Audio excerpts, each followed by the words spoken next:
Olá, amigos do canal. Aqui estou mais uma vez para conversar com vocês. Para quem está chegando agora, eu sou Armando Damit, professor e economista responsável pelo Canal do Conhecimento, cuja missão é divulgar história, misticismo, curiosidades e tecnologia a todos aqueles que se interessarem, é claro. Não temos patrocinador, por isso é muito importante que você se inscreva no canal, dê o seu like e compartilhe com seus amigos e sua família. Assim enviaremos cultura para todos que se interessarem. Na sequência, roda a vinheta.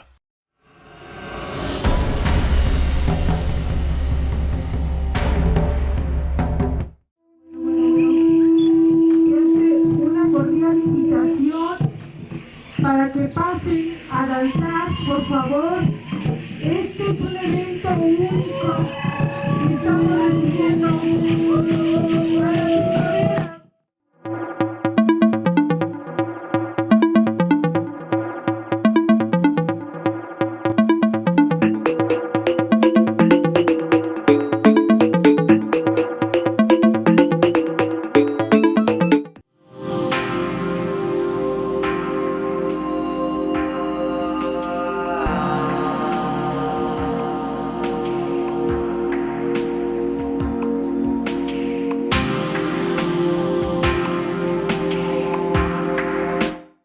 O vídeo de hoje é curioso. Poucas são as pessoas que tomaram conhecimento deste fato, porque foi por muitos anos abafado e não consta dos livros de história. Eu mesmo fui surpreendido com a revelação e procurei pesquisar e acabei por encontrar, inclusive, fotos da época. Trata-se do bombardeio da cidade do Salvador em 1912. O bombardeio de Salvador foi um dos episódios que marcaram as lutas políticas entre oligarquias provincianas durante os primeiros anos da República Velha, ocorrido em Salvador, capital do estado da Bahia. Em 10 de janeiro de 1912, o episódio que traumatizou a cidade teve repercussões nacionais e culminou com a ascensão ao poder da figura de José Joaquim Seabra, com a derrota dos antigos líderes conservadores, dentre os quais os principais eram Rui Barbosa, que era político, escritor, diplomata, filólogo, jornalista e orador; Severino Vieira, político, senador da República e presidente do estado da Bahia; José Marcelino de Souza, político, que também governou a Bahia; Luiz Viana, político e magistrado, e outros que lhe eram adversários, até mesmo aliados. A Bahia vivera uma campanha presencial em que se debatiam o voluntarioso militar Hermes da Fonseca contra o baiano Rui Barbosa. Era o ano de 1910 e os conservadores estavam divididos. O governador João Ferreira de Araújo Pinho e o líder José Marcelino apoiavam Rui Barbosa. Marcelino havia, em 1907, rompido com Severino Vieira, no episódio que foi conhecido por cisão do Partido Republicano da Bahia. Do lado vitorioso de Hermes da Fonseca estavam Viana, o ex-governador, e o já decadente José Gonçalves da Silva, e o inimigo do primeiro, recentemente chegado da Europa, J.J. Seabra. As forças oligárquicas estavam totalmente desunidas na disputa pelo poder. Mesmo entre os apoiadores de Hermes da Fonseca havia divisão. Seabra era adversário figadal de Viana, inimigos pessoais, além de serem políticos. Com a vitória, Seabra fundou o Partido Republicano Democrata, o PRD, em que se destacavam jovens talentosos como Otávio Mangabeira, engenheiro, professor, político e membro da Academia Brasileira de Letras, e Ernesto Simões Filho, político, jornalista e empresário, ministro da Educação e fundador do jornal A Tarde.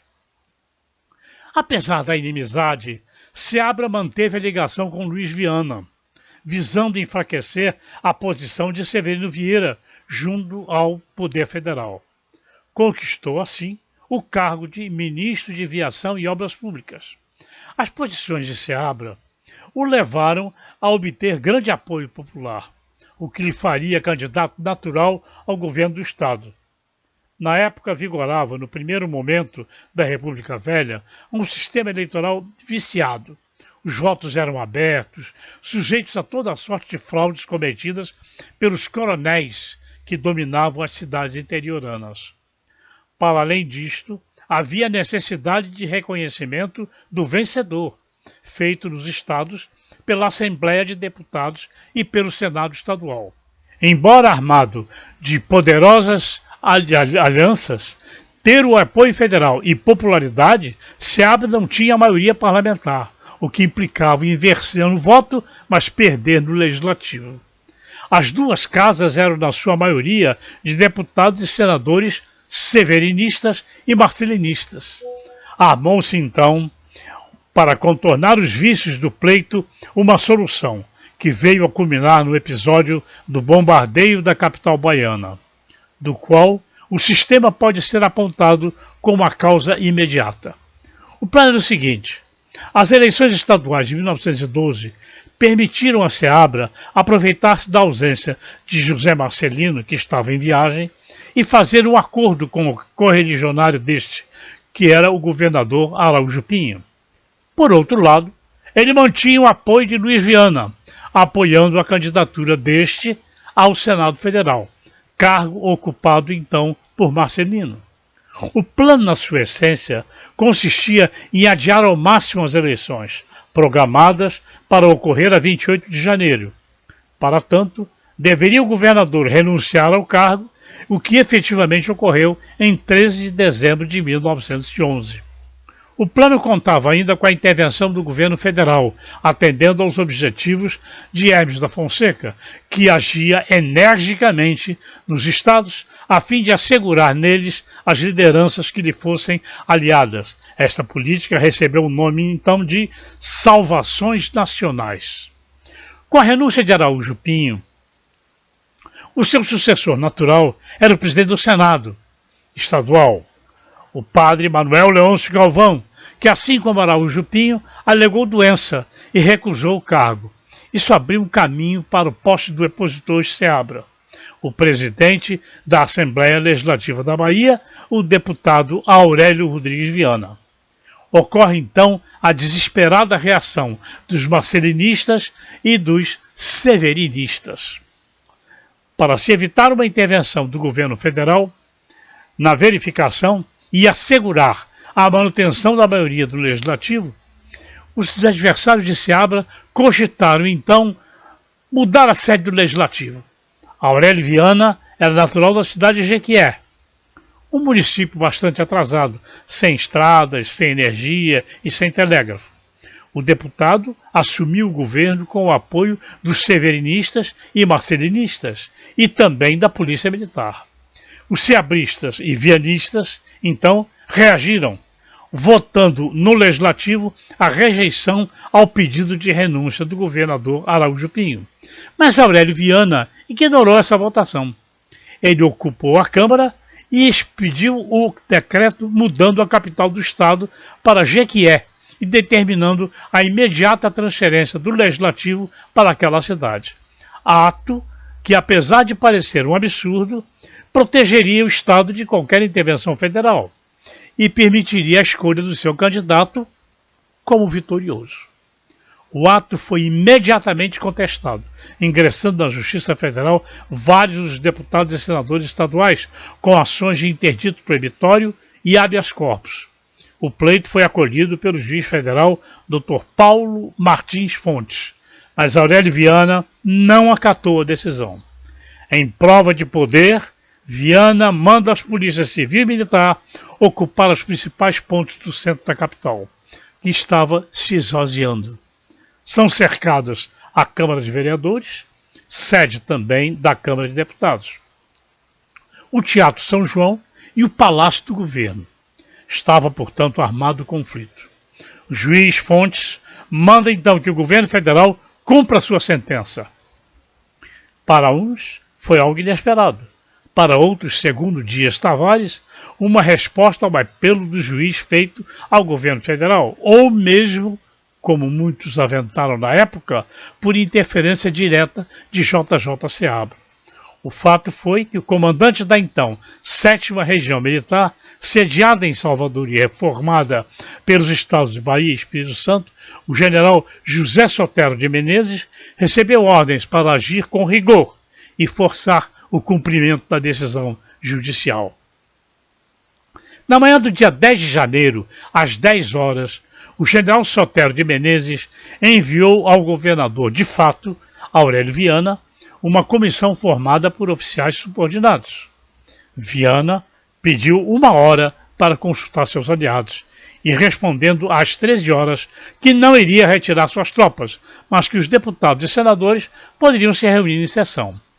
Às 13 horas e 30 minutos, o comandante da 7ª Região Militar informou aos cônsules que haveria uso da força e fez circular o seguinte boletim: o general Sotero de Menezes, inspetor da 7ª Região Militar, faz saber que, tendo o governo de Estado se recusado terminantemente a obedecer o habeas corpus concedido pelo excelentíssimo senhor juiz seccional, para que possam funcionar livremente no edifício da Câmara dos Deputados, os congressistas convocados pelo excelentíssimo senhor Barão de São Francisco, presidente em exercício do Senado, cumprem em obediência à requisição do mesmo juiz federal, com poderes competentes da República, fazer respeitar a execução dessa ordem pela intervenção da força sob seu comando.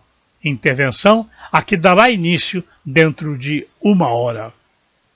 A cidade parou e começou então o esvaziamento das casas. Às 13 horas e 40 minutos, 2 tiros de pólvora seca foram disparados do Forte do Mar, atual Forte de São Marcelo. Às 14 horas, teve início o bombardeio com o canhoneio oriundo do Forte do Mar, do Forte São Pedro e do Forte do Barbalho. Em 20 minutos, cerca de 20 tiros, vindos do Forte do Mar, atingiram a sede do governo, incendiando o Palácio do Governo, um prédio histórico de 300 anos que foi destruído. O fogo atingiu a Biblioteca Pública, fundada em 1811 pelo 6º Conde dos Arcos, Dom Marcos de Noronha e Brito. Ali estavam guardados documentos preciosíssimos, livros raros, perdidos para sempre, pois era também a sede do Arquivo Público da Bahia. Perdendo-se então a documentação da primeira capital brasileira. O canhoneio do Forte do Barbalho atingiu a Câmara e a esquina da Sé, provocando muitos danos. Os tiros do Forte de São Pedro, por sua vez, atingiram o quartel da Polícia Militar nos Barris. O canhoneio durou cerca de 4 horas. Travou-se em seguida uma verdadeira guerra campal, da qual não se sabe o número de vítimas. A cidade viu-se numa guerra deflagrada. De um lado, as polícias estaduais, de outro lado, o exército que ocupou a Câmara e com as tropas do 50º Batalhão de Caçadores, que guerreava contra os homens do 6º Batalhão de Artilharia da Polícia Militar. Combates eram travados na Praça Castro Alves, na Praça Municipal e defronte ao ginásio da Bahia. Baixas de ambos os lados, bem como de civis que se armaram, cujo número preciso nunca foi revelado. Os corpos que haviam caído na Baía de Todos os Santos vieram aparecer dias depois, nas praias do Porto da Barra e do Rio Vermelho. Aos irrecuperáveis danos históricos, somavam-se ainda os danos humanos. O Exército e a Marinha ocuparam os prédios públicos. O Palácio do Governo, semi-destruído, foi saqueado e os presos fugiram da penitenciária. No dia 11 de janeiro, o general reuniu-se com Viana e ali convenceu-o da sua renúncia, devendo assumir o cargo o terceiro da linha de sucessão, que era o presidente do Tribunal, desembargador Braulio Xavier. Um comício festeja o resultado.